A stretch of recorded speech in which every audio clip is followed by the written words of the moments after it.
आप मुझे एक चीज बताओ, एक एमएलए को 4 मिनट का टाइम फिक्स है कि वो 4 मिनट से ज्यादा बोल नहीं सकता। आप 4 मिनट में कितनी बातें अपने हल्के की रख सकते हैं? एक गांव के अंदर अगर पीने का पानी नहीं है, स्कूल में मास्टर नहीं है, अगर कहीं अस्पताल उसमें डॉक्टर नहीं है, एमएलए अगर अपने एक गांव की बात भी उठाएगा उसमें 4 मिनट खर्च हो जाएंगे।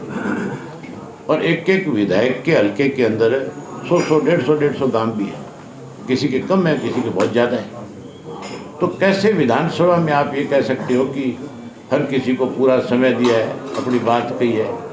ये केवल और केवल फॉर्मेलिटी पूरी हो रही है कि हमने हाउस चला रहे, ये लिपापोती करते हैं, अपनी बात कहते हैं, दूसरों की सुनते नहीं, दूसरों को मौका नहीं देते। ये प्रजातंत्र नहीं है, ये तानाशाह तरीका है। तो एक विषय आप जिस पर बोले हैं, तो गठबंधन की राजनीति को आप किस तरह से देख रहे हैं इस समय? ये दोनों अंदर बैठे हैं, बाहर निकला से पूछ रहे इनसे। नहीं, आप बताओ ना। मैं क्या बताऊँ इनका? इनका तो दिवालिया पिटिया खा के। नहीं, आपकी पार्टी। मैं तो जो बताऊँ रोज बताऊँ युद्ध में। नहीं, आपकी पार्टी किसी के साथ गठबंधन में जा सकती है या नहीं जा सकती, या अकेले चुनाव लड़े? अभी कोई चुनाव और थोड़ा नजदीक आने दो, फिर इस पर चर्चा करें। सर, कई कॉलिंग अटेंशन लगी, कई मुद्दे रहे इस पूरे 3 दिन में, क्योंकि आपको बहुत ज़्यादा समय नहीं है, आज समाप्त हो जाएगा। आपको लगता है पूरा मौका कि 2019 से लेकर के 2023 तक जो सरकारी हेलीकॉप्टर है उस पर कितना खर्चा है, अब तक कितना पैसा खर्च किया है, कितनी उड़ान भरी है, किस किसने भरी है, कितना कितना पैसा इस पर खर्च हुआ है?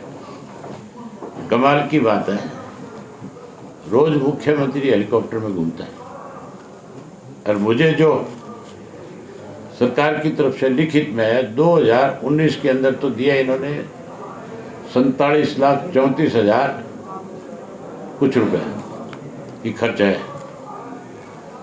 2020 में का नील है, 2020 में हेलीकॉप्टर में नहीं चढ़े बेचारे।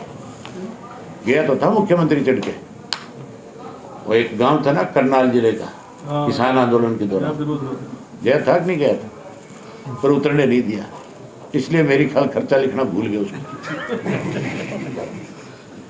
इसी तरह 2021 में भी कहता है नील है, 2021 में भी कोई उड़ान नहीं भरी हमने। और फिर 2022 में कहते हैं 12 लाख रुपया खर्च हुए, 2023 में भी कहते हैं नील है। इससे बड़ा झूठ और क्या हो सकता है? ये 2023 तो अभी चल ही रहा है, राजस्थान के चुनाव थे, मुख्यमंत्री ने अपना हेलीकॉप्टर चंडीगढ़ से उड़ाया, सरसा भेजा, खुद यहाँ से हवाई जहाज में बैठ करके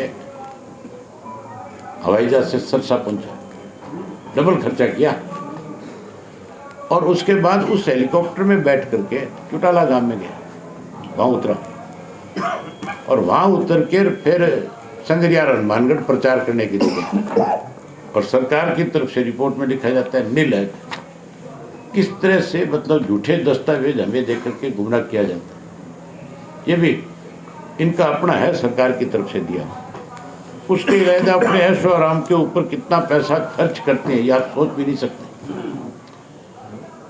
आप मुझे बताओ, 3.5 करोड़ रुपया कोई घर की रिपेयर पे, और घर को कोई रेनोवेशन के ऊपर खर्च हो सकता है क्या? किसी कोठी पे, अगर किसी कोठी पे 3.5 करोड़ रुपया खर्च होगा, 3.5 में तो जैसा मर्जी मकान बना लो, आप बना लो कि नहीं बना लो। इस तरह का मैंने इनसे पूछा था कि टोटल कितना पैसा खर्च किया आप लोगों ने रेनोवेशन के ऊपर।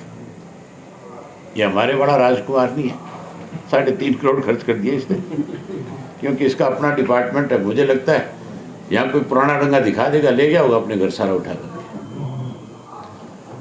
45-46 करोड़ रुपया इन्होंने रेनोवेशन पे खर्च कर दिया। मैंने विवरण मांगा एक एक का, सबका नहीं दिया, चंद लोगों का दिया। संदीप सिंह जो है, जो यौन शोषण के मामले में फंसा हुआ है, 2.5 करोड़ रुपए उसने अपनी कोठी पे रेनोवेशन पे खर्च कर दिया।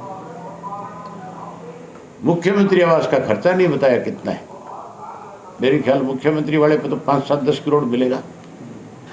मुख्यमंत्री तो रोज फर्नीचर बदल के सोता है, कहता तो घास पे सोने की बात है। मतलब किस तरह से सरकारी पैसे का दुरुपयोग हो रहा है, कैसे सरकारी पैसे को लूटने का काम किया जा रहा है, अपने ऐशो आराम पे खर्च कर रहे हैं लोग। मैंने इनसे मांगा था कि फ्लैटों पे कितना कितना पैसा खर्च हुआ है, मुझे दिया नहीं इन्होंने लिख करके अभी तक। अनस्टार्ट क्वेश्चन था, सरकार की जिम्मेवारी है जवाब देना, और मैं दोबारा इसको उसमें मांग लूँगा, RTI से पता लग जाएगा। मेरी जानकारी के मुताबिक भाजपा का जो दफ्तर है, उस दफ्तर के ऊपर 3.5 करोड़ से ज़्यादा पैसा सरकार का खर्च हुआ है।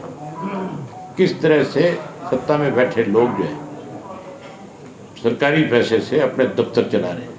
इसी तरह JJP का जो दफ्तर है, उसके ऊपर भी करोड़ों रुपया खर्च हुआ है, उसका इन्होंने दिया नहीं। अब तक अपने ऐशो आराम के लिए पैसा खर्च करते हैं।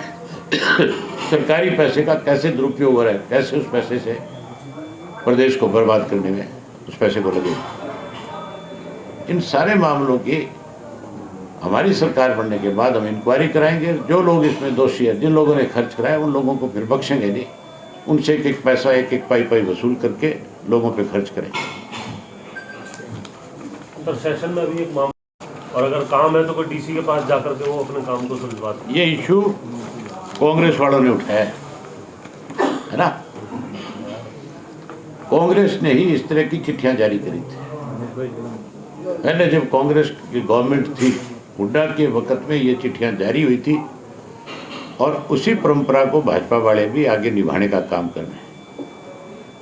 चिट्ठियों से कुछ नहीं होना, ये विधायक में दम होगा और विधायक अपनी जगह पर सही होगा, तो DC नहीं, चीफ सेक्रेटरी को भी उसकी बात को सुनना पड़ेगा। ये चिट्ठियाँ, ये परंपरा सारी की सारी इस तरह के काम कांग्रेस की देन है। चाहे बुढ़ापा पेंशन का मामला है जो आज बुजुर्गों की कटी है, उसमें भी कांग्रेस दोषी है। कांग्रेस ने 1,40,000 रुपये का किया था, इन्होंने 81 कर दिया। इसी तरह ये जो मामला है, ये चिट्ठी मैंने पढ़ी है, 28 अगस्त की चिट्ठी है, और उसमें लिखा है कि जो आपका MLA जो है वो कोई अधिकारी को बुला नहीं सकता। प्रोटोकॉल है, उसको बुला सकता है, अधिकारी को उसके बुलाने पे आना पड़ेगा। नहीं बुलाए तो ग्रीवेंसेस कमेटी की मीटिंग होती है, उसमें जाए, स्पीकर को लिख करके दे। कैसे अधिकारी की नहीं सुनेंगे, सुननी पड़ेगी हर हाल में। चौधरी साहब, 2024 में चुनाव, कल विधानसभा में एक बहुत बड़ी नौटंकी हुई। हमारे प्रदेश के मुख्यमंत्री को गीता पे हाथ रख करके कसम खानी पड़ी कि मैं पर्ची और खर्ची जो मामला है उसमें कोई भी शामिल होगा उसके खिलाफ सख्त कार्रवाई करूंगा।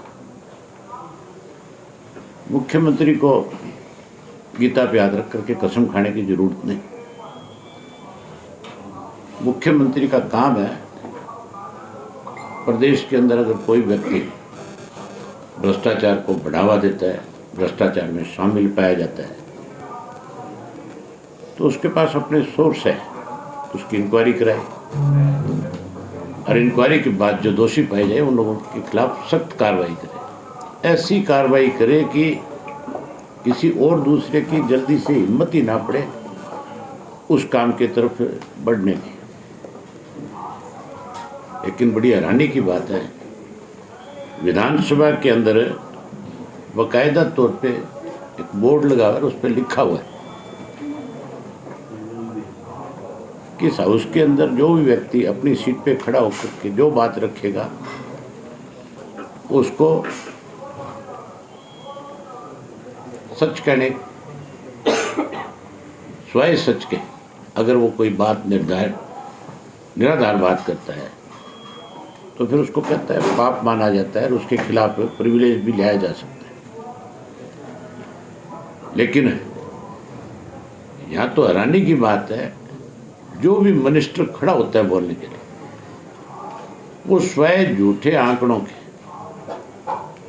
और स्वयं झूठी सफाई देने के एक भी चाहे वो क्वेश्चन आवर है, चाहे वो कॉलिंग अटेंशन है, चाहे वो 0 आवर है, किसी के पास कोई जवाब नहीं है, कोई तैयारी करके नहीं आता।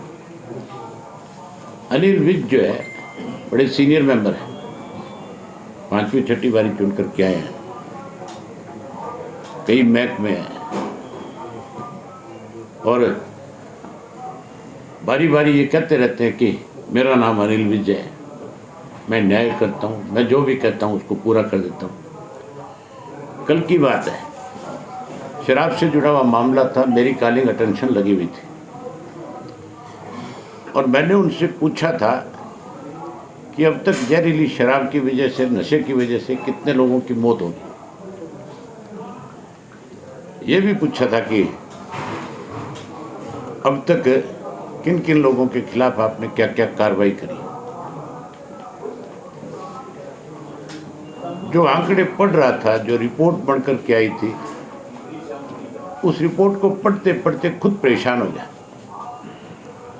और परेशान होकर के आखिर में ये कह दिया कि मेरी इस रिपोर्ट को पढ़ा हुआ मान लिया जाए।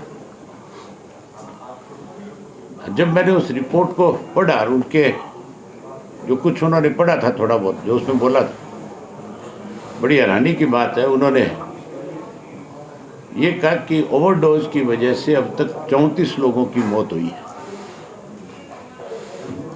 आज मेरे गांव के स्कूल के बच्चे आए हुए हैं, लंच पे अगर आपको मौका मिले तो आप उन बच्चों से मिलकर के पूछना कि तुम्हारे चौटाला गांव के अंदर कितने बच्चे ऐसे हैं जो ओवरडोज की वजह से मरे,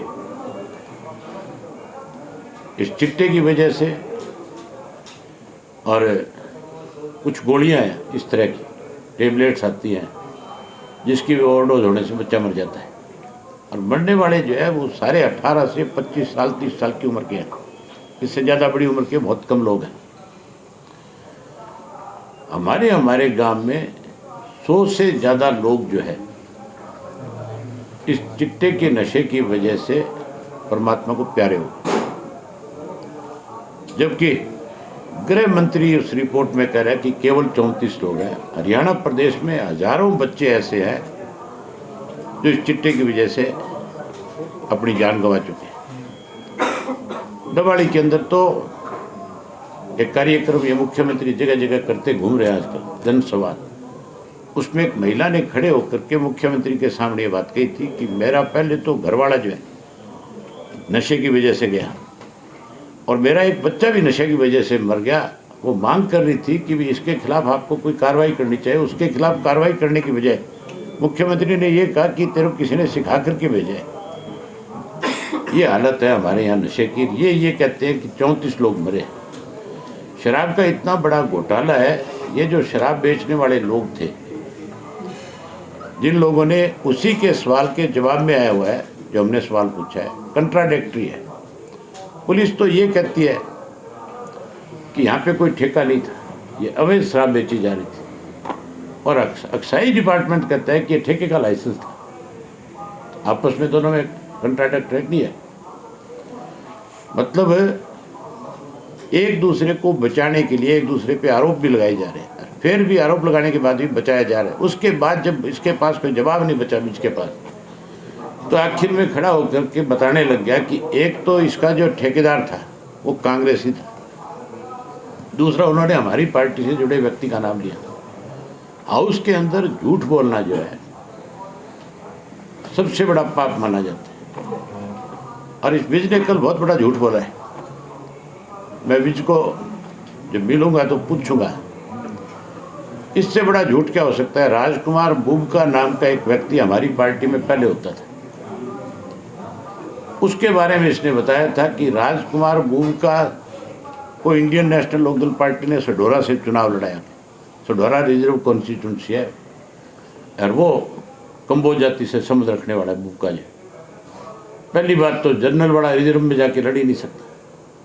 इसका मतलब उसको पर्ची बना करके दुष्यंत ने दी है कि तू ये उनके साथ जोड़ दे। इसने बिना उसको जानकारी लिए बिना खड़े होकर के पढ़ना शुरू कर दिया, बोलना शुरू कर दिया। राजकुमार बुबका जो है रादौर से इनकी टिकट के ऊपर, जेजेपी की टिकट के ऊपर अब की बार का चुनाव लड़ा था, और उसी का लड़का उस ठेके में हिस्सेदार था। ये तो आपस में मिले हुए हैं बेचारे, और बदनाम दूसरों को करने की कोशिश करते हैं। मैं आज फिर मौका मिलेगा कॉलिंग अटेंशन के ऊपर, मैं जरूर विद से कहूँगा कि या तो तू इस बात का सबूत दे, नहीं इसके लिए माफी मांग। बड़ी हैरानी की बात है कि किस तरह से मंत्री जो है हाउस के अंदर झूठ बोलने का काम कर रहे हैं, किस तरह से बेईमान लोगों को बचाया जा रहा है। आज भी मेरा एक प्रश्न लगा हुआ था नगर परिषद में, नगर पालिकाओं में जो घोटाले हुए उनके बारे में, और मैं विस्तार से जब पूछ रहा था कि कहाँ कहाँ कितना कितना घोटाला हुआ है, इसके बारे में सरकार बताए, तो ना मंत्री के पास जवाब था, ना जवाब देने वाला जो होम मिनिस्टर था उसके पास कोई जवाब था। मंत्री पे जवाब नहीं था, इसलिए होम मिनिस्टर के जिम्मे डाल दिया। होम मिनिस्टर के पास जवाब नहीं आया तो मुख्यमंत्री खड़ा हो गया। आखिर मेरी बात को पूरा खत्म करने की बजाय स्पीकर ने उसमें इंटरप्ट करना शुरू कर दिया।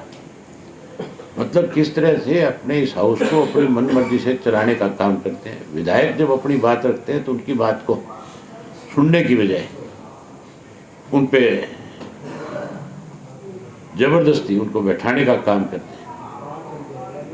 ये हाउस नहीं, ये तो एक भाजपा अपने ऑफिस को जैसे चलाती है उस तरीके से इस हाउस को चलाने का काम कर रही है। इसलिए हम लोगों को मजबूर होकर के आप लोगों के बीच आना पड़ता है और अपनी बात रखनी पड़ती है। दोनों हाथों से प्रदेश को लूटने में सरकार में बैठे लोग लगे हुए हैं, और हम रोजाना सबूत देते हैं। हम रोजाना विधानसभा में खुल करके उनके बारे में कहते हैं, बार भी कहते हैं, लेकिन अब तक कोई इंक्वायरी नहीं है।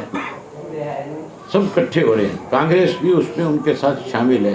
कांग्रेस और भाजपा का एक उदाहरण आपके सामने नया आया भी ताजा। गीता भुक्कल के मामले में पूरे हाउस की तरफ से एक फैसला हो गया था कि इसकी जांच हाईकोर्ट से कराई जाए, सिटिंग जज से कराई जाए। और जब एक बात तय हो गई थी, उसके बाद फिर जब भूपेंद्र सिंह हुड्डा को पता लगा कि इसकी तो जांच होगी, हाईकोर्ट का जज करेगा, और ये फैसला इनका हो गया आपस में, तो हुड्डा को इस बात का डर लगा कि तेरे राज के अंदर 2005 में इसी टीचर के खिलाफ शिकायत आई थी। पहले जो एफआईआर थी उसको डीडीआर में तब्दील किया इन्होंने, और डीडीआर को फिर हुड्डा की गवर्नमेंट के दौरान उस केस को सरकार ने वापस लिया, जबकि लड़कियों की यौन शोषण का मामला था बड़ा।